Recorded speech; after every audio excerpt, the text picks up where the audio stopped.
पंचदशोऽध्यायः। श्रीभगवानुवाच ऊर्ध्वमूलमधः शाखमश्वत्थं प्राहुरव्ययं छन्दांसि यस्य पर्णानि यस्तं वेद स वेदवित् अधश्चोर्ध्वं प्रसृतास्तस्य शाखा गुणप्रवृद्धा विषयप्रवालः अधश्च मूलान्यनुसन्ततानि कर्मानुबन्धीनि मनुष्यलोके न रूपमस्येह तथोपलभ्यते नाम्तो न चादिर्न च सम्प्रतिष्ठा अस्वत्थमेनं सुविरूढमूलमसङ्गशस्त्रेण दृढेन छित्त्वा ततः पदं तत्परिमार्गितव्यं यस्मिन् गता न निवर्तन्ति भूयः तमेव चाद्यं पुरुषं प्रपद्ये यतः प्रवृत्तिः प्रसृता पुराणि निर्माणमोहाजितसङ्गदोषा अध्यात्मनित्या विनिवृत्तका महदन्तर्विमुक्ताः सुखदुःखसंज्ञरगच्छन्त्यमूढाः पदमव्ययं तत् न तद्भासयते सूर्यो न शशाङ्को न पावकः यद्गत्वा न निवर्तन्ते तद्धाम परमं मम ममैवांशो जीवलोके जीवभूतः सनातनः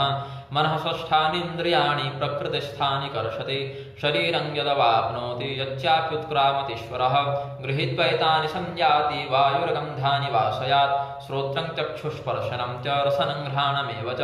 अधिष्ठाय मनश्चायं विषयानुपसेवते उत्क्रामन्तं स्थितं वापि भुञ्जानं वा गुणान्वितं विमूढानान् पश्यन्ति ज्ञानचक्षुषः यतं तो योगिनश्चैनं पश्यन्त्यात्मन्यवस्थितं यतं तोऽप्यकृतात्मानो नैनं पश्यन्तचेतसः यदादित्यगतं तेजो जगद्भासयतेऽखिलं यच्चन्द्रमस्यच्चाग्नौ तत्तेजो विद्धि मामकं गामाविश्य च भूतानि धारयाम्यहमोजसा पुष्णामि चौषधिः सर्वाः सोमो भूत्वा रसात्मकः अहं वैश्वानरो भूत्वा प्राणिनां देहमाश्रितः प्राणापानसमायुक्तः पचाम्यन्नं चतुर्विधं सर्वस्य चाहं हृदि सन्निविष्टो मत्तस्मृतिर्ज्ञानमपोहनं च वेदैश्च सर्वैरहमेव वेद्यो वेदान्तकृद्वेदविदेव चाहं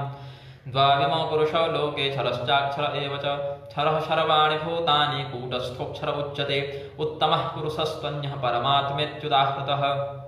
यो लोकत्रयमाविश्य बिभर्त्यव्ययैश्वरः यस्माक्षरमतीतोऽहमक्षरादपि चोत्तमः अतोऽस्मि लोके वेदे च प्रथितः पुरुषोत्तमः